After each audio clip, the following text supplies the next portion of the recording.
Hello Gemini, Sun, Moon, Rising, and Venus Signs. Kamusta kayo? Sana po nasa mabuti kayong kalagayan. Welcome back po sa Star Tarot. Kung bago kayo rito, welcome din kayo. Thank you for your support. I truly appreciate it. God bless you all, Gemini. Paunang mensahe po ninyo, Knight of Pentacles. Ayan. So, tiwala lang, no? Tiwala lang. Hindi lang sa sarili ninyo, sa kakayanan ninyo, kundi magtiwala din kayo sa Divine Universe dito na things are going to work well, no, para sa iyo. Ito yung pinakamabagal, no, si Pentacles, pinakamabagal na energy. Kaya maaari din na ang iba sa inyo rito kailangan din ng pasensya. No, maaring meron kayong mga gustong din mangyari na alam mo yun, yung parang hinihintay ninyo agad-agad ang resulta, no? So, maaaring may mga ginawa na kayo in the past at naghihintay kayo ng resulta at maaaring parang nabuburyo kayo, pwedeng ganon. So, tiwala lang, no, na kung para sa'yo, yan ay dadating sa'yo, yung ganon. So, hintayin ninyo na mag-unfold, no, yung mga bagay-bagay. 'Di ba? As long as nag-take action kayo, as long as ginawa ninyo yung kailangan ninyong gawin, so, just have faith. No? Just have faith and trust in the divine na lahat ng nangyayari sa buhay natin ay parte yan ng divine plan. And sometimes we need to wait. Diba? We need to wait. Kasi hindi natin, may mga bagay na hindi natin kontrolado. We just need to surrender that to the divine. Diba? Ngayon, magtiwala ka lang. Okay? Feeling ko dito, alam mo, no? Alam mo kung ano yung kakayanan ninyo. Alam mo yung kaya mong gawin pa, no? Kaya, just have trust in the divine plan. Mag-trust ka din sa kakayanan mo, sa sarili mo. Just continue to work on, no? Kung ano man ang mga pinaplano ninyo. At, hindi kailangan magpadali. Okay? Kasi may mga bagay na hindi kailangang i-rush. Okay? And maybe yun ang mga ganap sa buhay ninyo sa ngayon. Seven of Cups, there are choices. Marami kayong pagpipilian, maraming options dito sa inyong harapan, Gemini. Kaya maganda rin ito, no, na pag-isipan ninyong mabuti. Huwag kayong magmadaling mag-jump into a decision dito na ito na yung kukunin mong opportunity na hindi man lang ninyo pinag-isipan. Okay? So, wag madaliin, no, ang pagpipili. Kailangang mas magandang makinig kayo sa inyong intuition, no, para nang sigurado kayong hindi kayo magsisisi.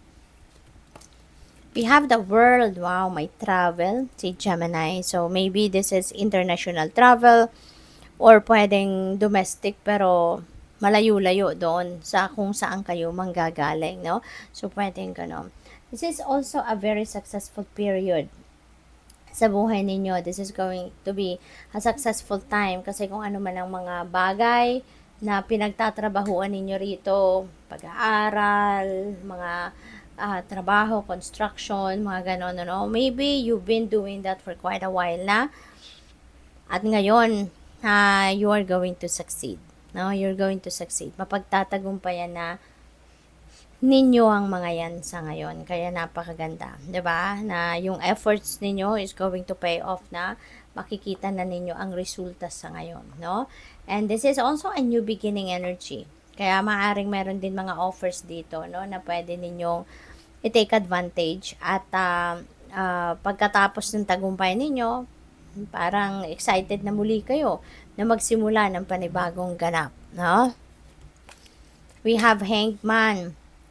Ayan, so parang before you start embarking on this new beginning, kung ano na naman ang sisimulan ninyong ventures or endeavor, pahinga ka muna. Okay? Mag-isip-isip ka muna, magmuni-muni ka muna, gather your thoughts, gather yourself muna. Okay? Para magkaroon kayo ng break. Kasi you never know, baka merong bagong perspective dito na mag-arise, merong mga bagong ideas, bagong insights, no? And mas makakabuti or makakatulong ito doon sa pag-implement ninyo ng inyong plans, no, doon sa kung ano man ang bago na naman gagawin ninyo, so that could help you, no? Kaya importante na mag-ano muna kayo, magnilay-nilay, magmuni-muni, magpahinga para nang sa gayon makapagplano kayo ng mas maayos, makapagpahinga din ang inyong katawan, no? At makapag-ano kayo, makapag-ready kayo, no? Sa bago na naman ninyong papasuking endeavor. Okay? Eight of Pentacles. Ayan. So, this is related to trabaho. Yung dedikasyon ninyo sa trabaho. Talagang sa ngayon, ipapakita ninyo yan. Yung dedication ninyo sa trabaho will be on display at this time, Gemini. So, napakaganda.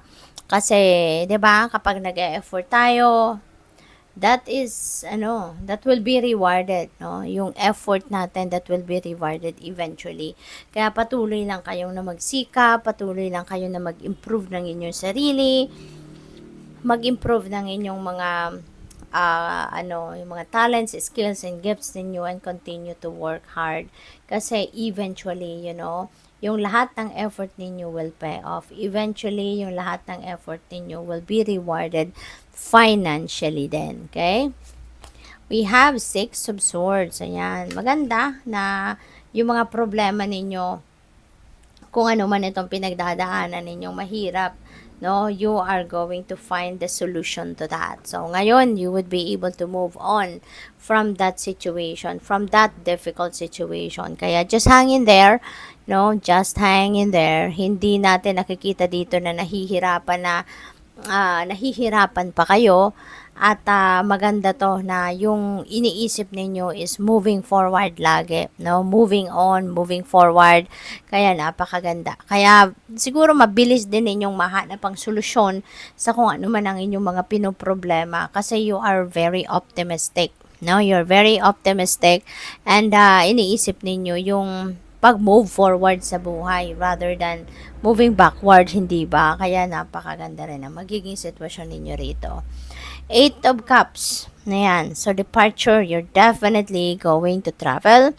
Maaari yung travel na to could be related to trabaho, could be related to new adventure ninyo sa buhay, 'di ba? So, mayroon ako nakikita ditong international travel talaga for some of you. Baka mayroon ditong work opportunity abroad, no, para sa iba sa inyo. Pwede rin, no, na sitwasyon na to, this is very unhealthy para sa iyo yung pinoproblema ninyo dito, solusyon, pinoproblema ninyo dito na mahahanapan na ninyo ng solusyon. Ito rin, for some of you, ito rin yung iiwanan ninyo. So, definitely may progress talaga, no, progress of events dito sa buhay ninyo. Kasi tignan ninyo, meron kayong sequence, no? Merong sequence ng numbers dito ascending 6, 7, 8. 'Di ba? So, ibig sabihin nito, papunta talaga kayo sa pag-usad sa buhay. Moving forward kayo. Definitely moving on from anything na kung alam mong hindi ka na komportable dito, hindi na to napapakinabangan, wala na tong parang there's no room for growth para sa'yo. Hindi kayo magpapaka-stagnant. Hindi kayo magpapatrap, no, sa sitwasyon na yan na hindi na kayo makagalaw, no? You are going to break away from that situation. Kaya nga iiwanan na ninyo ang isang bagay or sitwasyon na alam mong mahirap na para sa iyo kasi wala na, no? Para na kayo na sa isang matchbox at doon na lang kayo paikot-ikot, wala kayong room for growth. So, ayaw ninyo ng ganon because you know pretty much na marami pa kayong magagawa.